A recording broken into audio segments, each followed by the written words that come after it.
Hey, it's Scott Petrak with another episode of the Brown Zone Coverage Podcast.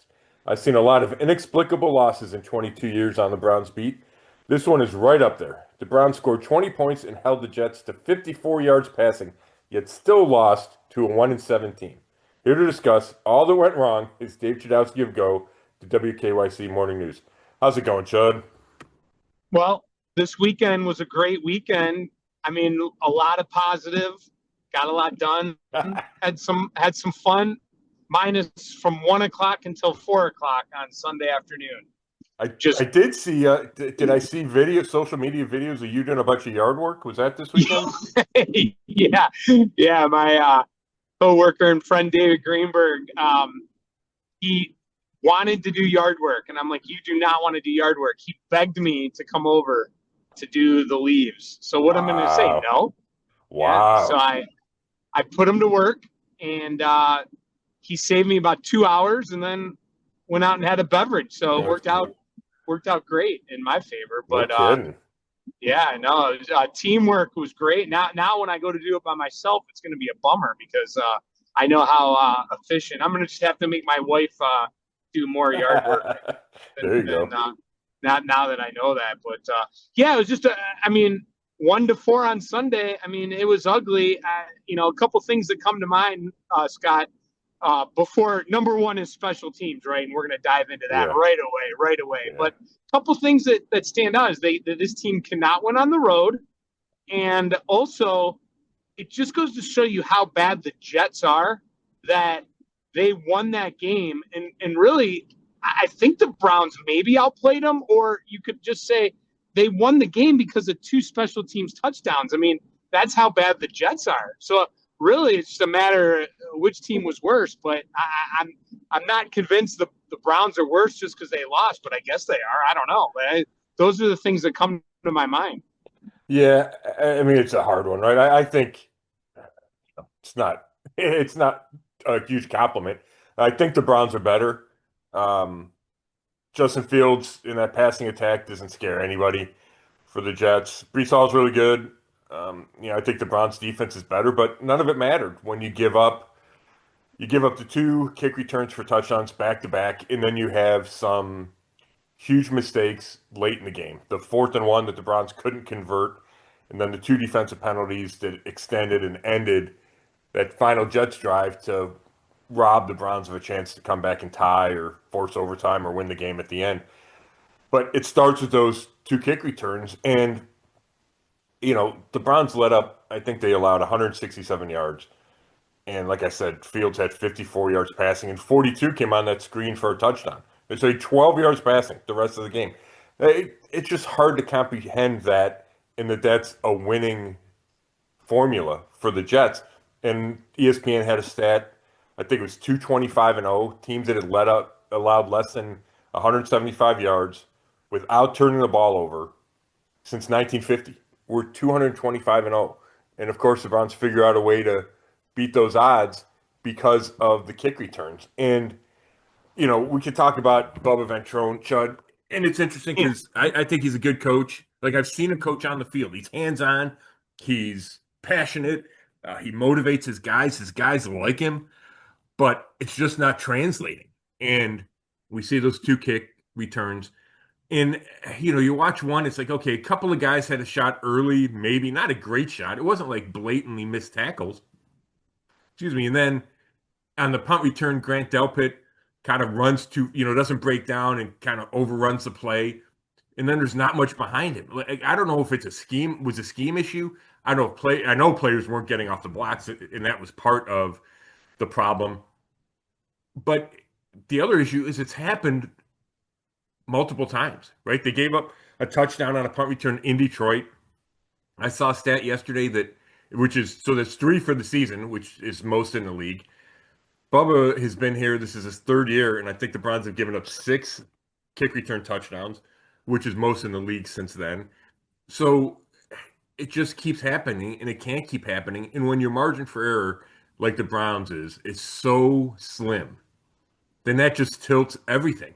And So is it talent then, Scott? yeah, Is well, it is it talent, not the coach? I mean, yeah, that should take most of the blame, is what I'm saying. I mean, yeah, the coach isn't out there on the field, but yeah. still, It's a great question, John. I do think talent matters. Well, it matters everywhere, but I do think it matters on special teams and then kick coverage.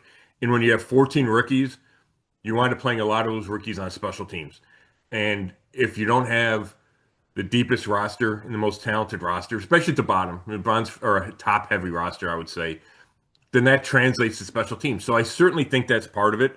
And, that falls on it falls on Andrew Barry. It falls on the idea that, hey, they're going to be in whatever you want to call this. If you don't want to call it a full rebuild, whatever this was this year with the roster or, reset, then that trickles down to special teams. There's no doubt about it.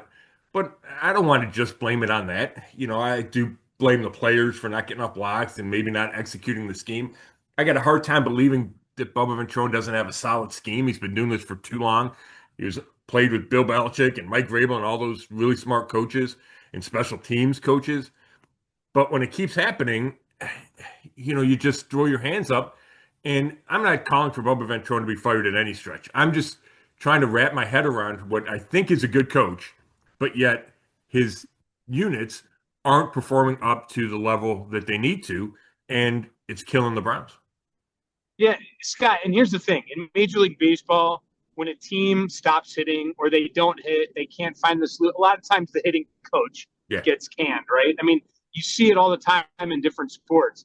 It's amazing, and I'm not saying necessarily that it should have happened or will happen or it needs to happen. I don't even know. Yeah. But I will say this: it kind of blows my mind that after the year they had last year and the year they're having now, and the things that are happening in the way they're losing games, like they lost to the Jets, Yeah. it blows my mind that no one is taking any fall for any of this. Nobody. Yeah. Nobody. Well, I mean, Ken Dorsey got fired after last year, and so did the offensive line coach. Right. So there were moves made at the end of last year, but they're in another bad season, right? And it's 2-7, and I get what you're saying, Chud. I think that's part of Kevin Stefanski's personality. Is that he's a loyal guy. I don't think he believes that that's going to have an impact by making a change mid-season. And I also think, if you're Kevin Stefanski, I think a lot of the same points I was making with Bubba Ventrone apply to Kevin Stefanski. I think Kevin Stefanski's a good coach. I think he's smart. He's had success in the past, right? The two coaches of the year. And Bubba Ventrone had success with Indianapolis, is their special teams coordinator. And then when it doesn't go well, you go, well, it's not just me. Like, I think Kevin Stefanski, if he fired Bubba Ventrone, he could go, well, then the Hasms have the same reasons to fire him. I don't know if the Browns being 2-7 means that Kevin Stefanski's not a good coach. And I know I would hear plenty of argument there, but I just think it's nuanced. I think there's a lot of issues in play here, but it could, I get it. I get the frustration. I get the anger. And I do think at some point, maybe a move needs to be made just to make a move. And I'm not saying with Bubba Ventrone, I'm just saying in general, right? Whether it's changing quarterbacks or changing this position or Kevin Stefanski changed play callers in search of a spark.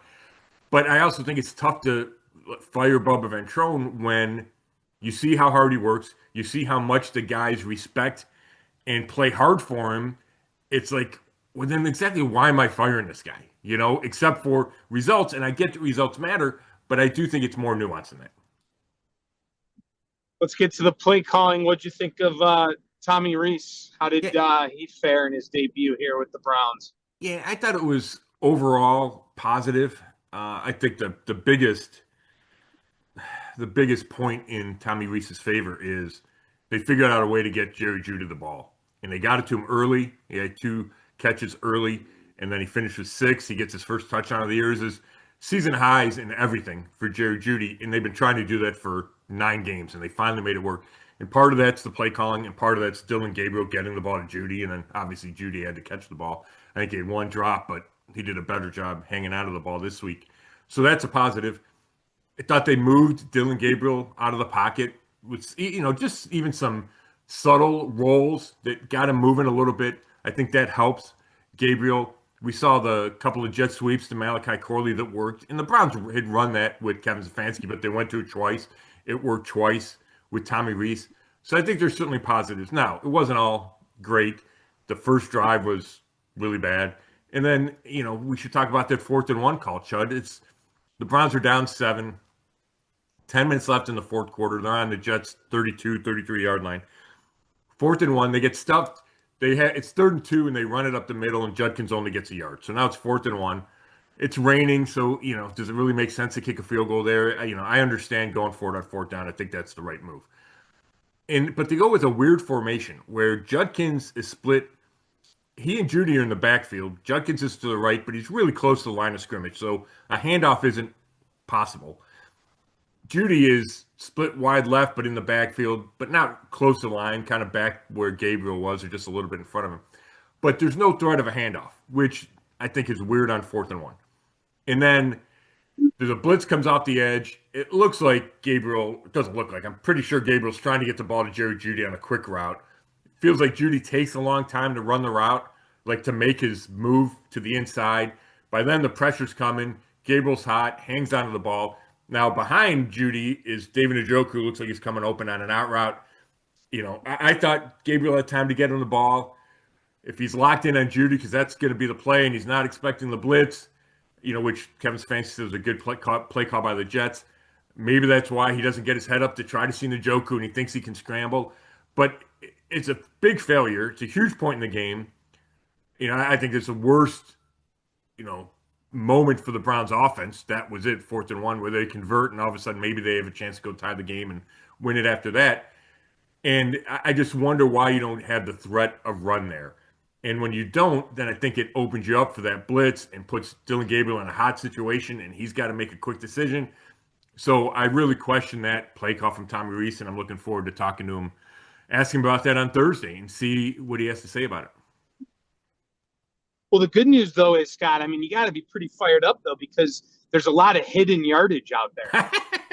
Yeah, it was a good Ethan Posted quote, right? That they left. And, his point is that the play calls were good and they didn't execute, right? And I tell you what, we're going to talk about Dillon Gabriel. We can start doing it now.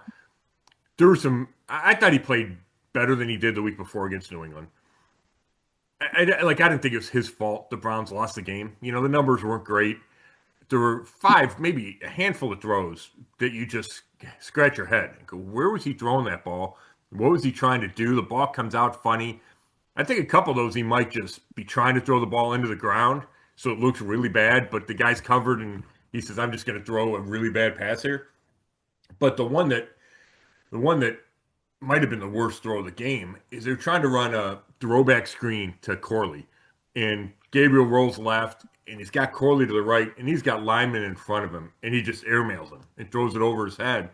And Corley kind of is exasperated when the ball goes over his head because I think he looked in front of him and saw a convoy, right? So when you're having trouble scoring and 3 points or 7 points make all the difference, and you look at the Jets, right? They run one well-timed screen for a touchdown, and it's a play in the game, in the fourth quarter, breaks the tie game.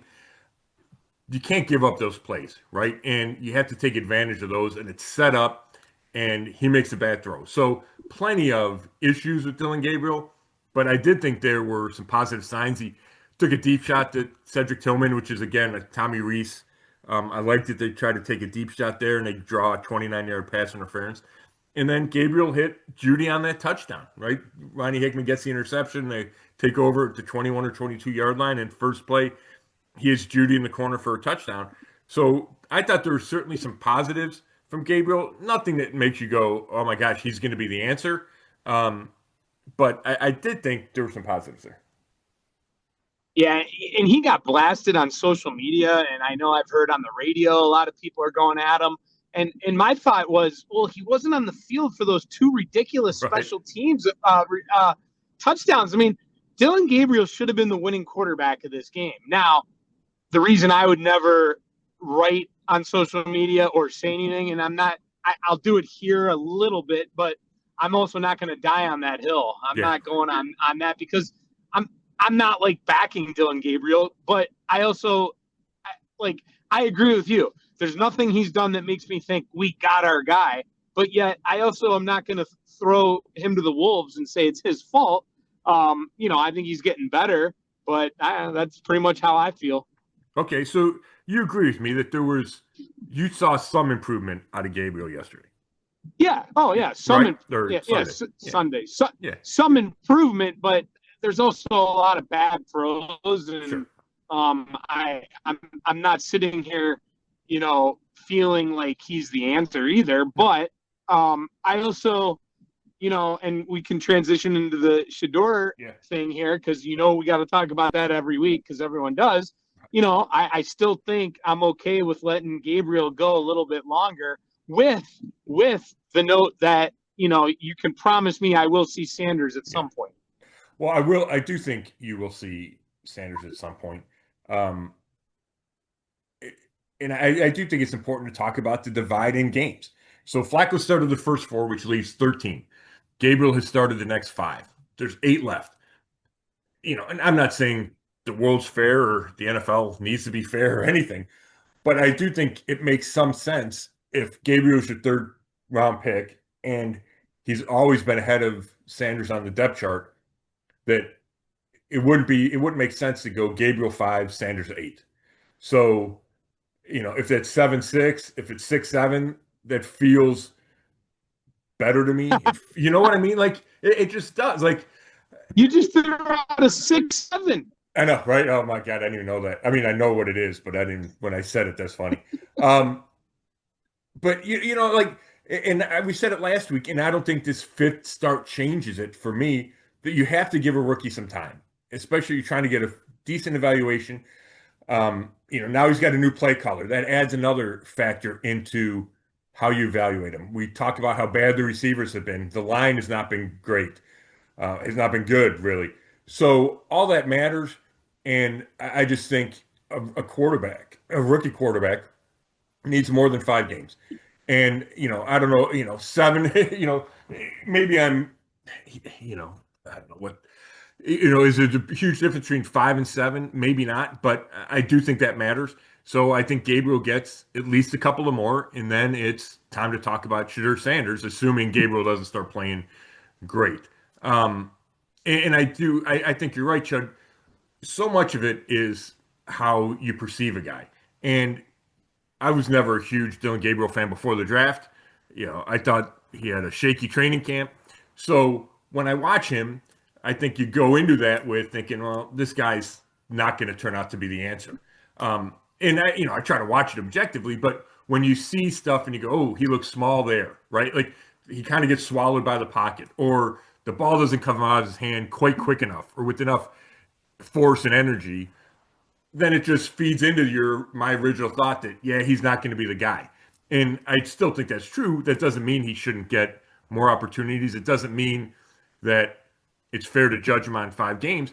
It also means that the Browns had a different and obviously much more favorable opinion about Dylan Gabriel than I did. And I think I would say they still have that opinion. So it just makes sense that they want to see more of him and give him more chances to prove that, not to necessarily prove them right, but to show what they thought they would get from him when they watched all that college tape and how they thought it would transition to the NFL. I know I'm rambling, but my final point is where I'm disappointed is not the right word, but where I'm a little surprised or underwhelmed by Gabriel is I thought he'd be more accurate, and he hasn't been nearly as accurate as I thought he would be. I mean, he's 32nd out of 33 quarterbacks in the league in completion percentage. And I feel like he's a tick slow making decisions, whether it's when to get rid of the ball, when to leave the pocket. It feels like a half beat slow. And I'm sure that's just natural for most rookies. But when you don't have a huge arm and you're not the greatest athlete and you can't just stand in the pocket and see over it at 6'5", you have to be so good at all those other things. And we talk about he's a great processor, right? Mike Tomlin said that's his superpower. I'm not sure we've seen that. I don't think we've seen that yet. And maybe that comes with more experience, but I haven't seen it yet on the field. What's the latest with Deshaun Watson and when that practice window is going to open? Yeah, I don't think it's going to be this week. Stefanski said he wasn't sure. I talked to somebody who said they didn't think it was going to be this week. So, but it's getting close. So could it be next week? Yeah, I mean, it could be any time now, Chud, and that opens a 20-day window. Then obviously practices when you open that 20-day, 21-day window. You have to see how he handles practice, right? He's coming off 2 torn Achilles tendons, but the expectation or the thought is if he gets cleared, begins to practice, and he's close to doing those things, then at some point he will be activated to the 53-man roster. And then the Browns have a decision to make. We talk about how you're dividing these starts. Does Deshaun Watson get some of these starts at the end of the season? Does he get them regardless? Does he only get them if Gabriel and Sanders struggle or get hurt? Right? Like I don't know what the Browns' thinking is there. They certainly have not shared it. I don't think they love talking about Deshaun Watson until they have to. So that's why Kevin Stefanski keeps pushing it down the road. But it would not stun me to see him on the field this year. And if you'd asked me that 3, 6, 9 months ago, I would have had a completely different answer. I thought he was never going to play for this team again, and now I don't feel nearly as strongly about that. So it's amazing how things change, no doubt about it. Hey, real quick, before we get to the defense, how about Cameron Robinson? You weren't impressed with the left tackle play, Chud? Yeah, I thought it was really great. Yeah, well, it was interesting. I went back. We were texting before about doing this. I was like, I'm rewatching the game. So I was trying to keep track of all the sacks, and I got 9, who was Will McDonald. 9 beats 68. Here we go. The next one, or another one was just the right side gets beat. So that was a Conklin Teller one. Here we got 9 pushes back 68 on 4th and 1. That was the 4th and 1 we talked about. So not only is the blitzer coming off the edge unblocked, but Robinson gets pushed back into Gabriel. So even if Gabriel's trying to step up to avoid that blitzer, if there's a better block by Robinson, then I think it might have given Gabriel a chance to scramble. And then the other side, you get Chad Conklin getting beat. 11 beats 78 is one of my notes. So the tackle play, Chud, it hasn't been good all year. And the addition of Robinson and the return of Conklin, while I think they've stabilized the offensive line, at least it's the same 5 guys for a couple weeks in a row. And I think there are some good plays. The overall play of the tackles is still substandard. And it really limits what this offense can do, and it affects what Dillon Gabriel can do. So let's get to the defense now. And by no means do they take the blame for this loss, but I will say, if they're the unit, if they're your strength, again, they weren't there to save the day, right, Scott? I mean, when they needed them to come through, they let the big play happen to score the touchdown on the screen pass with Breece Hall. And then the penalties at the end of the game, that was so frustrating to watch that drive with those penalties, to think that they could have stopped them. And then the offside, which, I mean, this is a quote from someone I listened to on a podcast. Babies born yesterday knew that you can't jump on that. Okay. I mean, how does this happen? Yeah. All right. Let's break it down there, Chud. So you're right. You can't blame the defense. They give up 13 points total, which should be enough to win a game. The negatives, you mentioned, but I'm going to add another one. There was the drive that I believe was the same drive that they finished with the 42-yard screen pass. The Jets ran it 6 or 7 straight times and were able to move the ball, which isn't great. Now, they weren't huge yardage, or 3 or 4 yards at a pop. But, the defense could have gotten a stop there before they get even where they're 42 yards away. And then, but even then, nobody plays a perfect game. So Jim Schwartz calls a blitz. The blitz is going to get home, except it's a great screen pass call. And Carson Schlesinger might have gotten held. His helmet comes off. The guy's got him blocked, but then is he too high and does he hold him, or is there illegal contact to the head? Because we see the helmet come off and Schlesinger's lying on the ground. So it was a good play call by the Jets. They caught Schwartz in a blitz. I don't want to put too much blame on the defense for that, but you're 100% right about the penalties at the end, Chud. And while the Cam Thomas one is like you said, it's inexplicable. And Kevin Stefanski's yelling from the sideline, "Don't jump." I'm sure the players are saying, "Don't jump," because you watch him, and as soon as he moves, the whole, half the defense throws their arms up. Like, how could you do that? I don't have an explanation for how he could do it, but it brings me back to the coaching thing. Like, what's the coach supposed to do? They practice this often. Stefanski's screaming from the sideline 8 seconds before, and the guy still does it. Like, people can say, "Oh my gosh, it's a lack of discipline." That's fine, it is. I just don't know what the coach is supposed to do there. But even go on. Did anyone talk about that post game? About that Yeah, jump? Myles Garrett said he hates to see all of it put on Thomas, and he wants to support his guy because he doesn't want him to feel like it was all on his shoulders, and it's not, because even if he doesn't jump, the Jets punt, the Browns probably get the ball at the 10-yard line and need a touchdown, and there's 50 seconds left, right? So it's not like all of a sudden the Browns are assured of winning the game or going to overtime. Yes, you want that opportunity. Yes, it's a terrible play. I don't think you can say, "Oh my God, he cost them the game," but it was a terrible play. But Myles Garrett just didn't want his confidence to be blown by that call, or by that penalty. And Stefanski said, I don't know if he said, "We're not going to point fingers. It's about more than one play, more than one guy," but also admitting that it can't happen, right? Everybody acknowledged that it can't happen. I think the bigger penalty, Chud, is 4 plays earlier on 3rd and 16. Mm-hmm. Right? There's a minute and 50 seconds left, give or take. I think the Browns have timeouts left. So now if they get the ball back, they still have to go the length of the field and score a touchdown. But they're not in a huge time crunch. Like, then it's okay, put one drive together and go do it.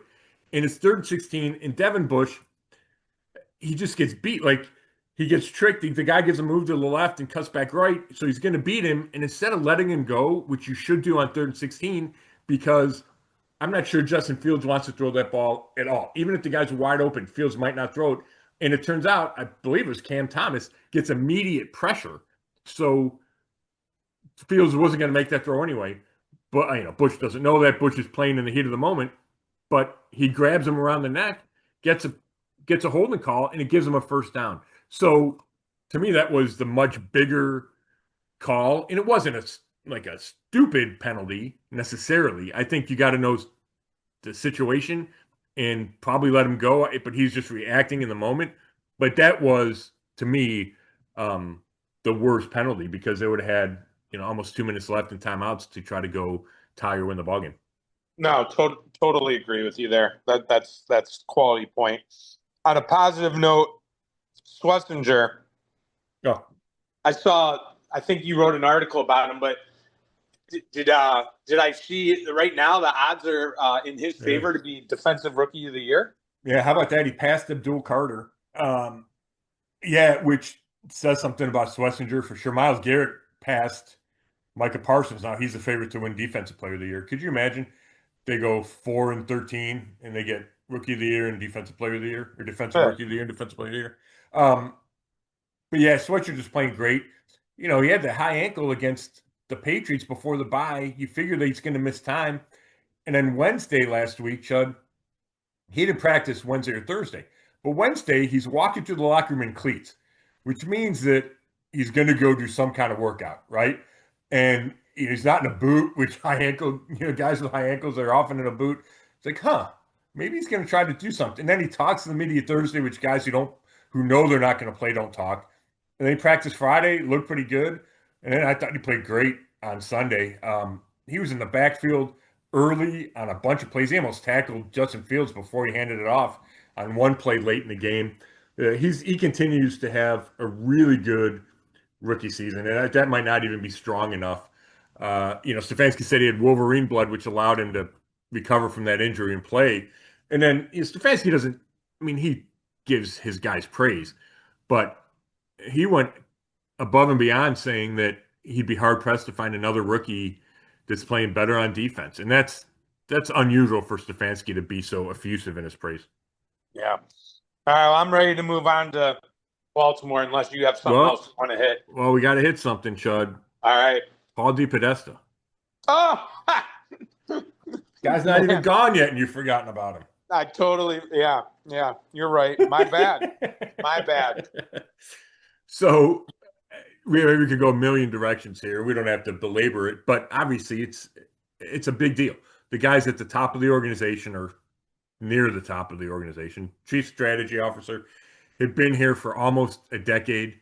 I think it was 56, 99, and 1 was the record when it was announced he was going to be the head of the Colorado Rockies baseball organization. And then, before they lose to the Jets. Before I start talking about it, Joe, just what's your overall impressions? How do you think Paul DePodesta will be remembered from his 9.5 years at the Browns? Well, I mean, there's really nothing that. Well, first of all, I often sit and think, what is the guy even doing? Right. I mean, he's not here. I mean, you hardly hear him talk. Every once in a while, there'd be a press. I mean, how many times do you think he talked in his tenure? Well, I tell you what, early on, Chud, he talked relatively regularly. Like he would talk during the draft every year. I got him on the phone a couple times early on in his tenure. I remember it had to be 2021 maybe because we were you try to remember the years. Like it wasn't the COVID year because the COVID year we were all at home, but it was the year after. So I want to say 2021 where we were in a trailer, and I remember being in my car talking to him before the season started, and it was big picture stuff. And I always enjoyed talking to him. He's an incredibly smart guy. But then that disappeared. I don't think he did any interviews after the draft in 2022, at least like press conferences. He would show up on the preseason broadcast every once in a while. But yeah, so it's a difficult read to get because you never knew exactly what he was doing. You knew he was involved in the hirings of Kevin Stefanski and Andrew Berry. And, I think he deserves credit for identifying Kevin Stefanski as a head coaching candidate. In 2019, DePodesta wanted Stefanski to be the guy. John Dorsey wanted Freddie Kitchens. Dorsey had the final say, and they hired Kitchens. And then we see how that played out. A year later, Dorsey and Kitchens are fired, and the Browns hire Stefanski. So I think there was some good. Obviously, he strengthen the analytics department and the research department. And, we can talk about whether or not the Browns should have so much emphasis on that. But there is good from analytics, and the whole league uses analytics. And the Browns are at the forefront of that under DePodesta. So I think there's value there. I think he was a good big decision or big picture guy. And he could give advice, and he could be a sounding board for Jimmy Haslam and D Haslam. Where the gray area is, how much influence did he have on specific picks, specific roster moves, right? And I think that's where it gets cloudy. And then you have to time into he was here when they decided to tear it down and get all those draft picks, when they went 1-31. And then he was part of that rebuild. So it's just kind of a complicated situation. I don't think we're going to notice the absence of Paul DePodesta. I'm not even sure they're going to fill that role of chief strategy officer. So if you don't fill the role, then you're like, well, man, exactly how important could this guy have been? But I do think there were benefits to Paul DePodesta. It's probably hard to argue that he earned whatever giant paycheck he was getting. Yeah, I guess my thought is we can't forget that this organization was a total disaster, and then they turned it around. I mean, Stefanski was two-time coach of the year. They've made the playoffs a couple times.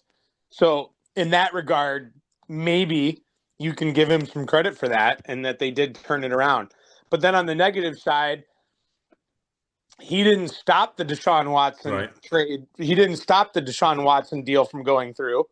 But I don't know if he's the one necessarily behind it, but he's part of it, right? So that goes on his resume. Yeah. And then the fact that it's turned into a dumpster fire again. So ultimately, at the end of the day, I guess what I would say is it didn't necessarily work with DePodesta. Yeah, I think that's fair, Chud. And especially for a guy with, I would say, as much power or maybe influence as he had, I think that's fair to lump him into all those things. I really do. I'm not sure it's fair to criticize him just for being a baseball guy trying to do football. Like that feels a little narrow.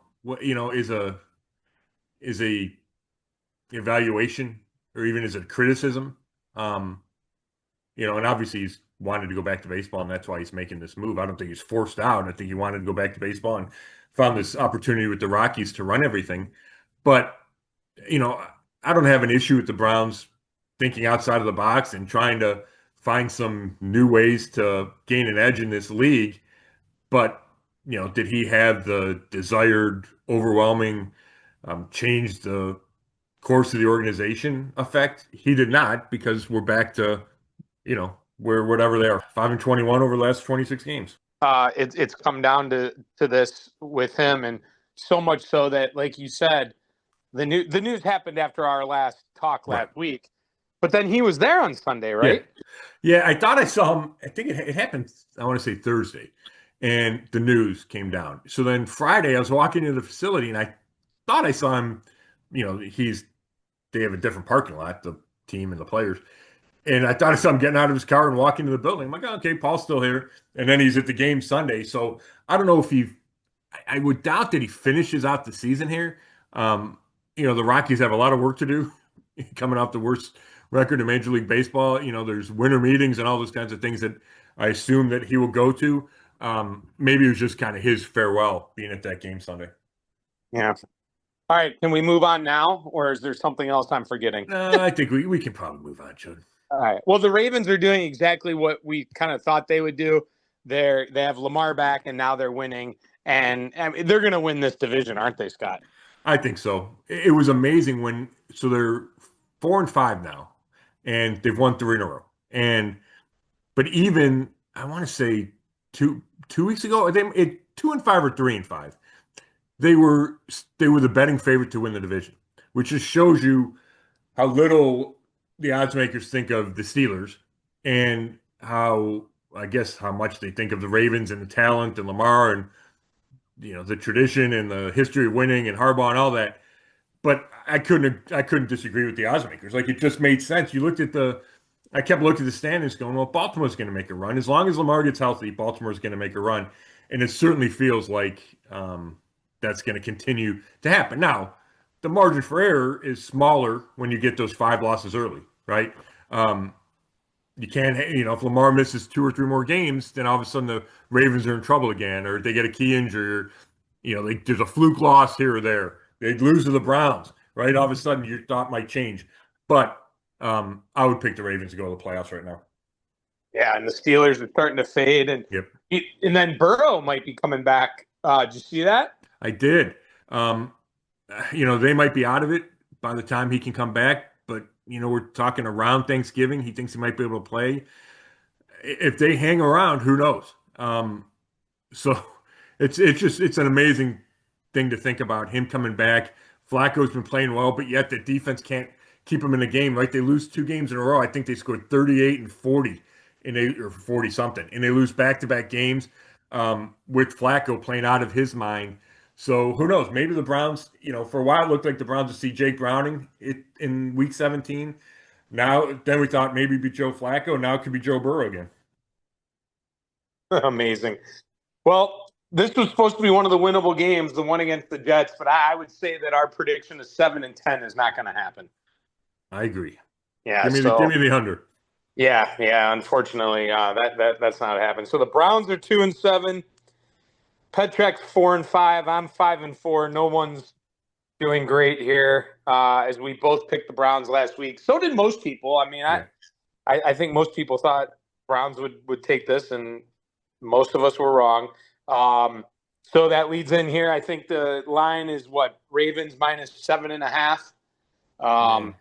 Basically, the way I look at it, Scott, is this is either Browns are going to shock the league, and it's going to be one of those, the Panthers going to Green Bay and beat the Packers, or, we've seen a lot. I mean, picking NFL games straight up this year has not been easy.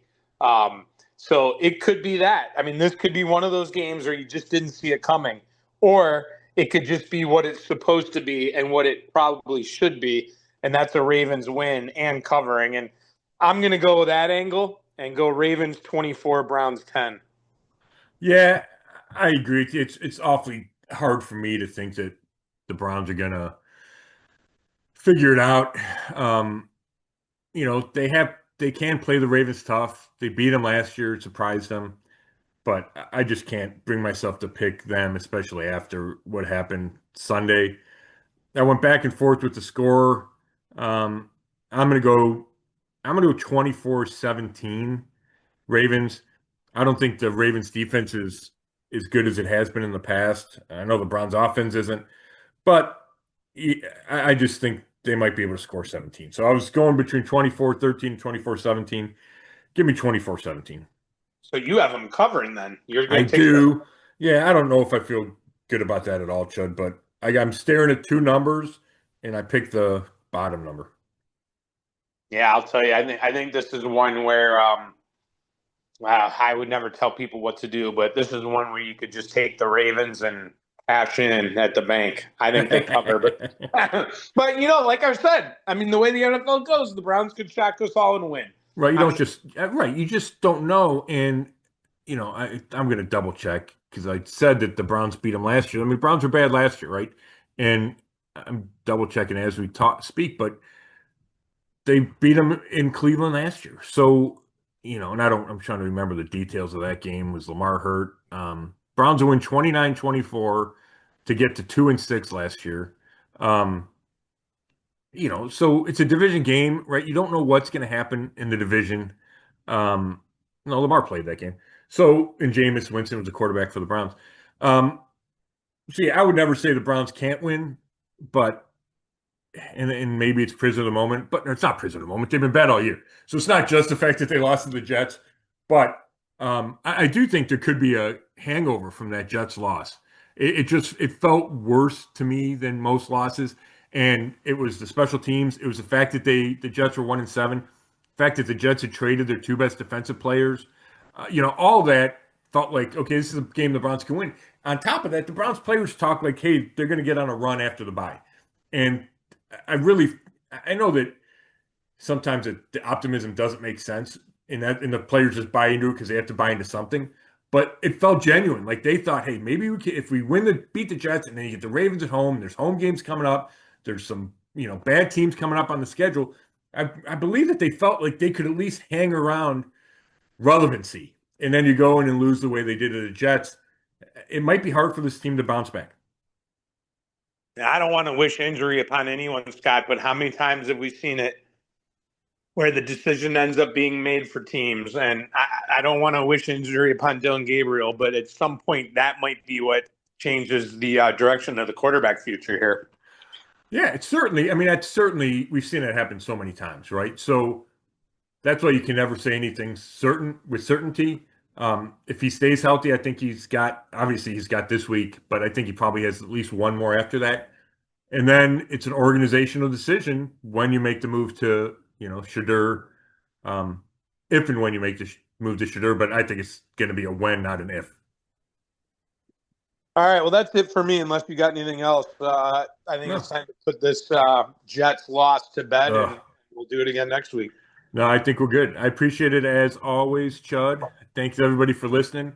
I guess I'm supposed to tell people to subscribe or like or share, whatever you're supposed to do with podcasts. So I appreciate that. Everybody listening. You can read all my work at brownzone.com. And this has been another episode of the Zone Coverage Podcast.